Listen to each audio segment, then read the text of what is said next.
Welcome to the bold analysis, ladies and gentlemen.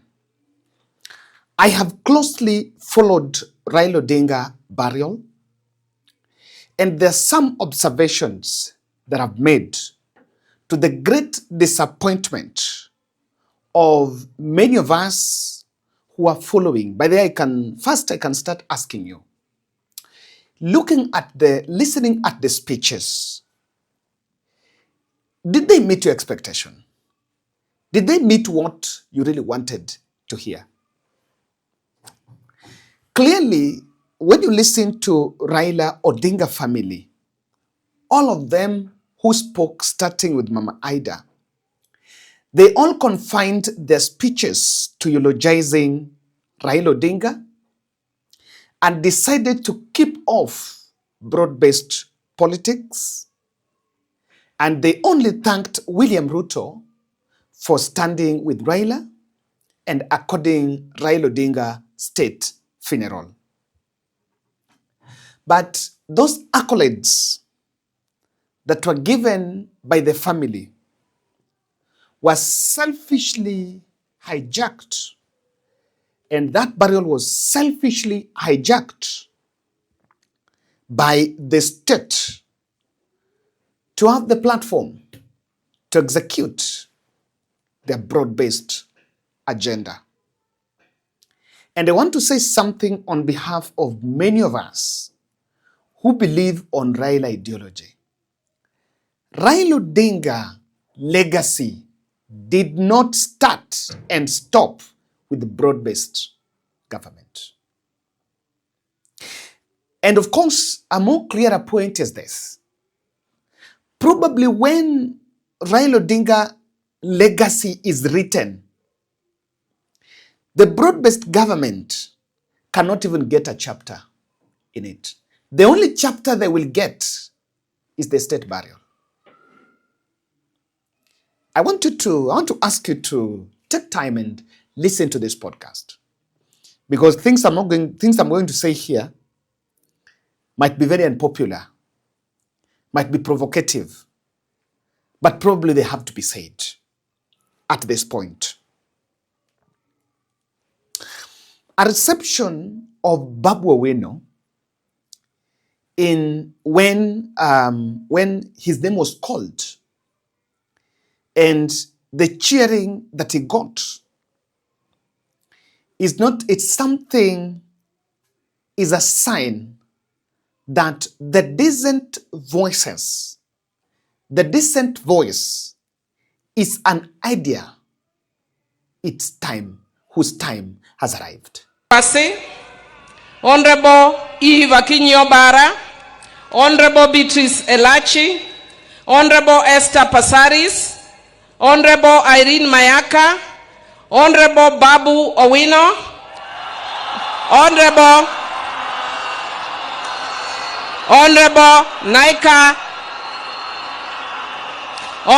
Naika Johnson, Honorable Oku Kaunya,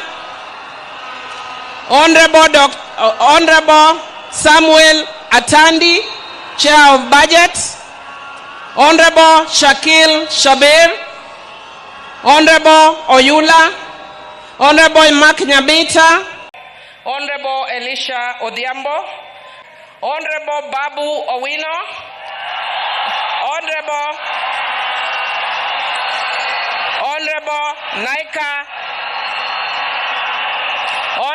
Naika Johnson, Honorable. I saw my MP Atandi standing next to Babu there. I know he was not looking happy, because just the other day he was in around that area telling people that don't come here with mambo ya kingpin.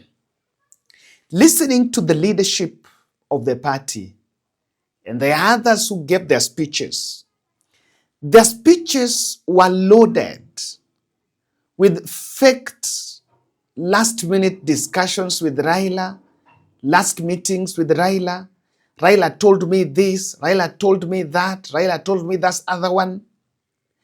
And sometimes it is an African culture that when someone is dead, That is the time people come up with cooked statements.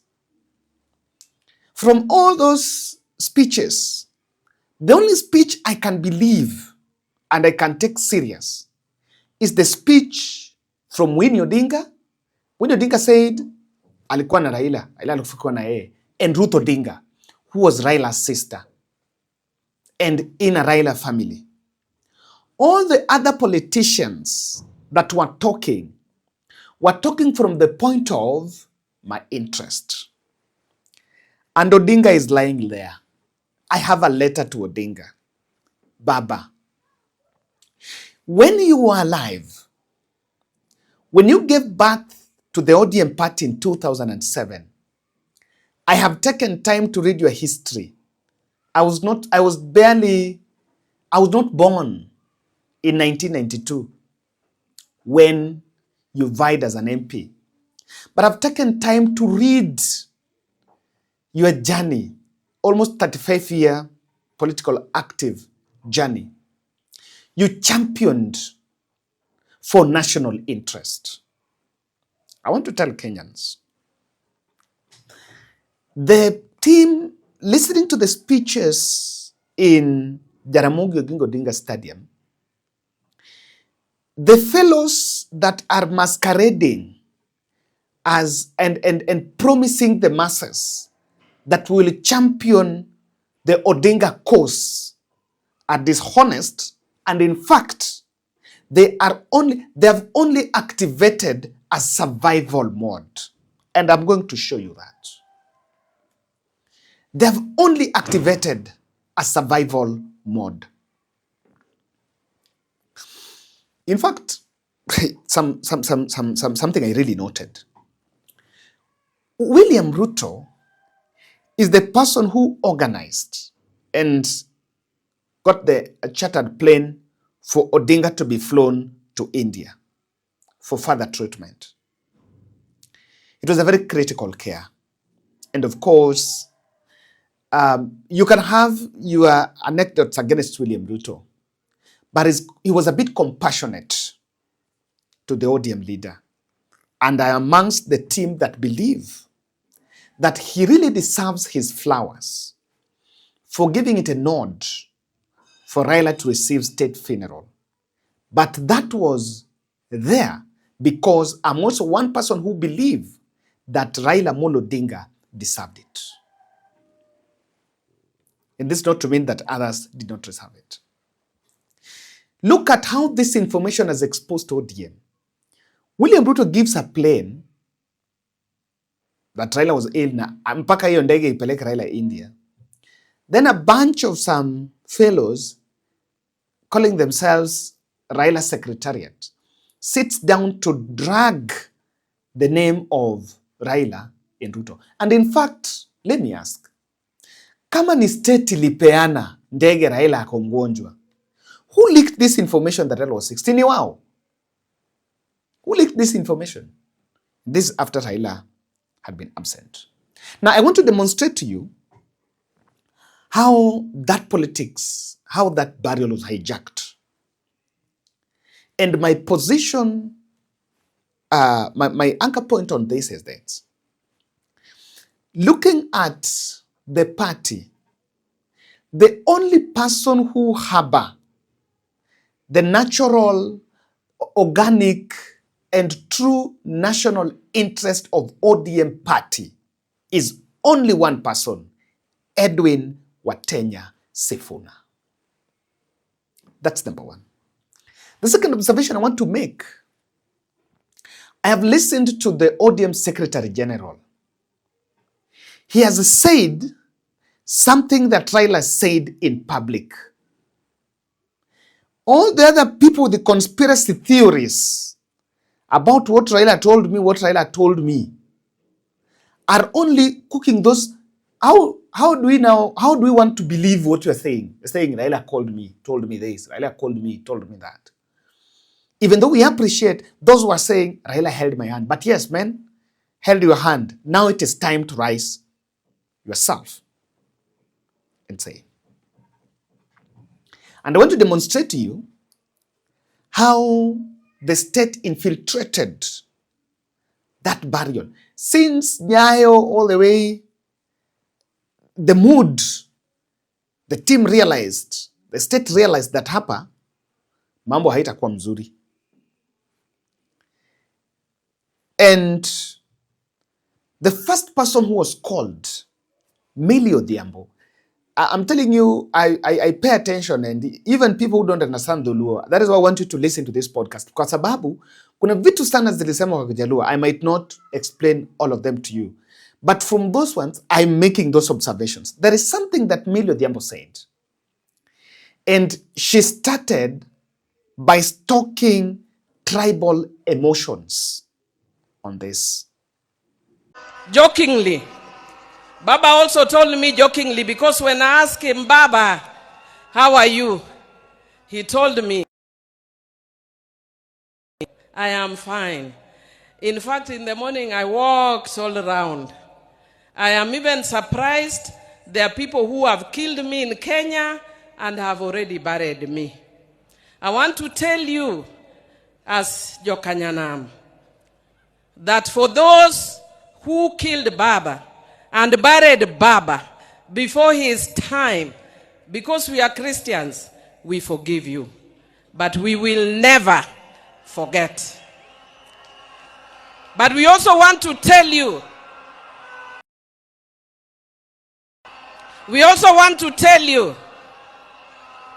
that for those who stood with Baba, for those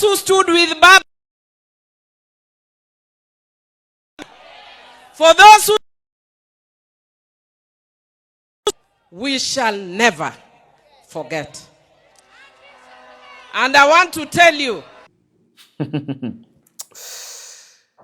Okay, people who understand, you can seek interpretation well.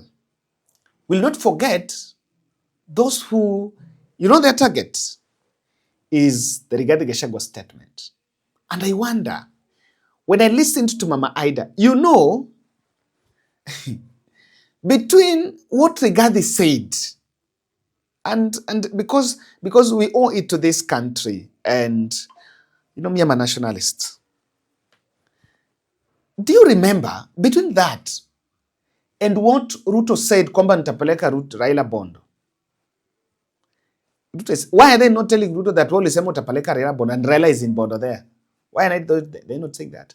But you know what? It was an intentional. The script was written, well laid. And you see the person who was first to execute it. Ile kazi moja tu nimebaki naye ni kutembeza huyu mtu mpaka Bondo aende akae nyumbani. Si ndio? Ama namna gani? Si tutamtembeza na atafika nyumbani bila kujua. Nego. So mimi sitaki kusema sana. I think Odinga family has given it a closure, and I like the speech from Mama Ida. It was motherly. It mirrored what Raila is. In fact, the speeches from Odinga family mirrored Odinga, mirrored Raila. But the other scavengers that came, that were at the behest of the state, decided to play their script. Now, after Millie, who was the chief whip, in parliament there are many leaders. There are many leaders in parliament. The senior most leader in parliament, they had to pick minority whip, Millie Odhiambo. Of course, they wanted the lady voice. And then when Ledama Olekina was also picked to represent the Senate, probably is the deputy whip, if I'm not wrong, to represent in the Senate, he also pushed the broad-based agenda. Now, I want you to see something. After Ledama, it was the turn for ODM party. And please pay attention to this part, because I know most of you did not realize it, but I want to show you it. The microphone was given to the ODM chairperson, who is actually Wanga. the governor from the ODM, the governor from Homa Bay. And fine, she really mentioned on her responsibility looking at the program was supposed to introduce ODM leadership. Now, Wanga made introduce two people in her speech. And these two people, and first herself, she had to lay the ground for her broad-based campaigns, telling them about how they're going to remain and this and that. We said always that this our father, when he says left, we go left. When he says right, we go right. When he says fire, we fire. The last instruction he left us with, and with a very clear mind. And I remember him speaking at the burial of the late Dr. Phoebe Asio, and he said he made a clear decision to work with you for the stability and unity of the nation inside the broad-based government. That is the last standing instruction that Baba gave us. And as a people and as a party, that is where we will stand. Jothurwa, Baba no wen wawach ka, no wen wawach, ni wane isirikal mar broadbased ni. Moka oya wuotwa, tindo rito pesa, tindo rito mach, tindo rito bunde. Kanye ma baba no wewa, kanye ma guambo no wewa, Jothurwa. Kanye mwabete koso wakelo machanganyiko. Kanye mwabete koso wakelo machanganyiko. Kanye mwabete koso wakelo machanganyiko. Kanye mwabete koso wakelo machanganyiko. Joma bet kanyo fuana urubadwe yamo. Manotik. Then she introduced Luo Council of Elders. Yes, this is a very powerful position. Is a community leader. This is not a party leadership. You'll ask me who was then supposed to introduce, I will tell you. And then the elder was brought to reinforce. And remember, this is a leader. By then, most people don't know him. We know him. And one of us were making a trip to go there just to meet him some point. Make some point to go and meet him. So, the next speaker who was him, who met the Luo Council of Elders there to push that.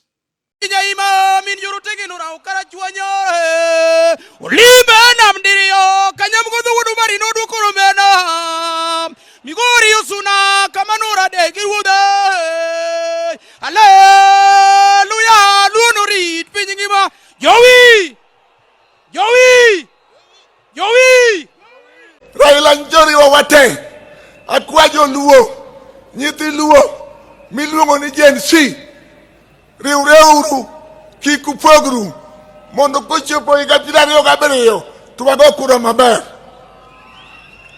Yanda wacho ne president ni mondo ng'e joluo gweng' ariyo, to kong'iyo wa gweng' ariyo wabiro ng'iyo gweng' adek. Warito kode higni mabiro goeko mondo wane kaka wuod lang'o tiyo kodwa. To akwayo kama Raila owewa broad based government, joluo bedu kanyo, tinde wao mach.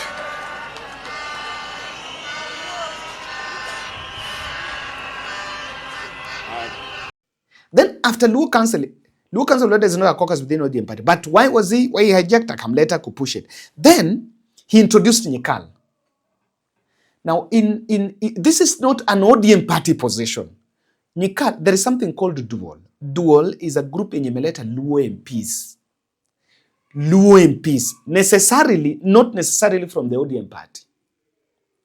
This was also introduced, and you will read the speeches, congruence for him and the Luo elder. Both speeches were broad-based. Now he knew that if it was purely to bring the ODM leadership, the ODM leadership was supposed to be chairperson, secretary general, and the deputy party leaders and the others. And so when Sifuna was invited, Sifuna said something that I know not everyone there was comfortable to be said and wanted it to be said. And for me, what Sifuna said is what Raila said in public. Mimi ni kijana wa baba. Waheshimiwa wote ambao umefika hapa leo, I have been extremely privileged. It is the privilege of my life to have met Baba, to have studied under his feet, to have learned all that I have learned from him, and finally to serve him as his Secretary General for the last 8 years. I will eternally be grateful to you, Jacom, for the opportunity that you gave me. I have never had opportunity to ask why you picked me, Baba. Tumekuwa na wewe katika sherehe kama hizi nyingi sana. Na wakati moja tulikuwa tunaulizana, mimi nilikuwa najua nikifariki baba atakuwa kwa mazishi yangu. Nilikuwa najiuliza, Baba, if you came to my burial, what would you say about Sifuna? Na nikajiuliza, what will I say on that dreadful day when we have to bury our Baba, our mentor, our leader? Words fail me. This is what Raila said. And I think this, the dishonesty in Bondo is what is going to break ODM party. Raila akikutana na Azimio PG, he said, you are ODM first. Nani aliwaambia ODM haita present candidate? For people who are masquerading as advancing Raila agenda, why are they not picking that line? Why are they picking the line that suits them? And please get me right. I'm not against the opinion that members of Luo community are in cabinet. It is fine. We are not opposed to that. But we are saying that what Raila said was, there's no other has been said that we are going to endorse William Ruto.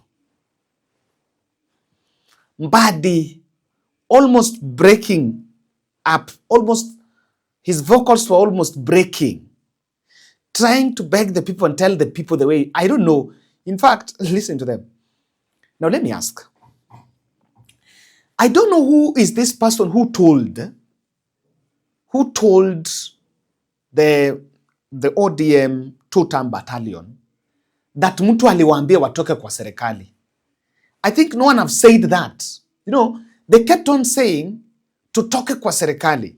Now, Rigathi Gachagua, who has been leading the one-term slogan, has never told the Luo people in cabinet watoke kwa serikali.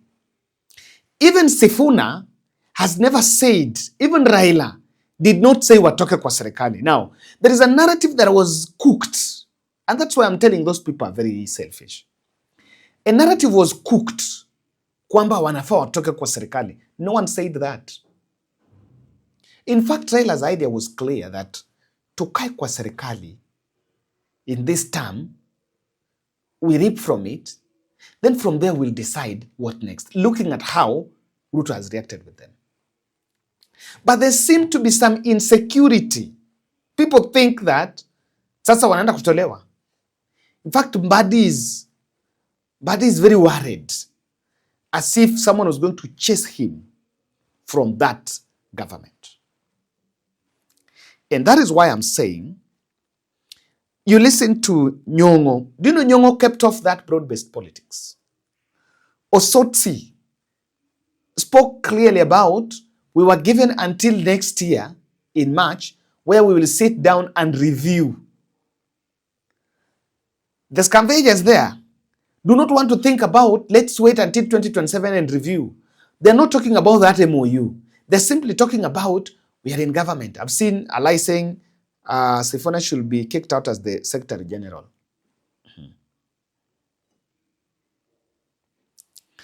Let me tell you. They are not, no one is pursuing. There, all those ODM Luo MPs, they're not pursuing ODM party. They're not pursuing Raila interest or party interest. They're pursuing how they can survive. How can they can play Ruto around. But I will tell you the tragedy. For those who want that party, remember the only person who had monopoly of opinion is Raila Odinga. And that is why since Raila Odinga made the last speech, the last public appearance yenye Raila alisema, nani aliwaambia ODM haitakuwa kwa government. If people felt, if they're honest and they felt like they needed to twist, they would have spoken before even Raila died. So we are not saying it's bad, but what did Raila say? And I think that there is some possibility, there is something that that team wants to achieve. The party is likely to be reduced to a Nyanza shell, and in fact, according to them, it doesn't matter. So long as we can have it here, so long as I can get my seat, it doesn't matter what that party is. And this is what I'm saying. I know I've said that disappointment. What did I expect to hear? I expected to hear Raila legacy. And Raila legacy spans from ODM party, spans from his friends, spans from his politics, international network, what he achieved. You know, what would have been more appropriate? What would have been more appropriate? The fellows there want the country to think and to gratify the audience that Raila legacy starts and ends with working with William Ruto. Come on. Kalonzo Musyoka was in that audience. Kalonzo Musyoka worked with Raila for 15 good years. Out of all the 35 years that Raila was in active politics, Kalonzo spent 15 good years. The only thing Orengo can remember is how Kalonzo did not go to Nyayo for the swearing in. He cannot remember the 2022 May when Kalonzo said for the third time against, facing under opposition, he said for the third time, Raila Tosha. Cannot remember. I wanted to hear how ODM was formed. The first years of ODM. Those are the things I wanted to hear. I wanted to hear what Raila stands for. In fact, Raila was not a yes sir person.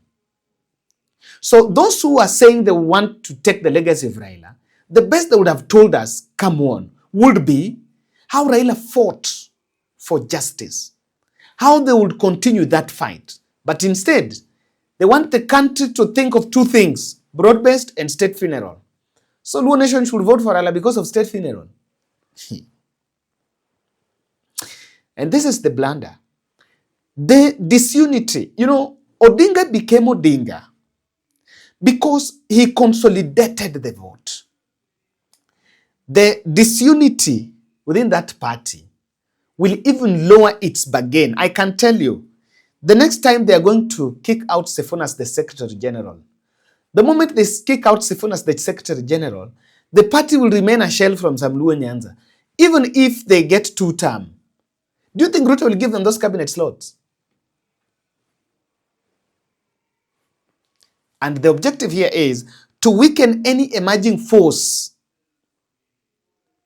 And people feel that, politicians who are used to kuinua mkono, and that's something I got from Abdul Swamad Nasir. Abdul Swamad Nasir was asking someone from Odinga family to be holding their hands. Did you hear that Abdul Swamad is saying someone from Odinga family to come and hold their hands? Yeah, they want to create a semi-god in William Ruto so that in 2027 they appear before the voter that, guys, we need to vote for us to vote for William Ruto. We get this government so that we are not in opposition and this and that. That politics must come to an end. And I dare say this, and I want to repeat, Odinga legacy did not start and did not end. In fact, there is no legacy in that broad-based. There is no Odinga legacy in that broad-based government. The only thing available, the broad-based government is part of a wider context, is a part of a wider legacy of Raila as a peacemaker. So, in that context, we will hear something about how the handshake with Uhuru Kenyatta in 2017 happened. Yes. I think we'll hear about the experience of Raila struggling in the streets. I'm not hearing someone saying when things go wrong. I've not heard anyone saying when things go wrong in broad-based, I will stand firm and say this is wrong. I did not hear anyone.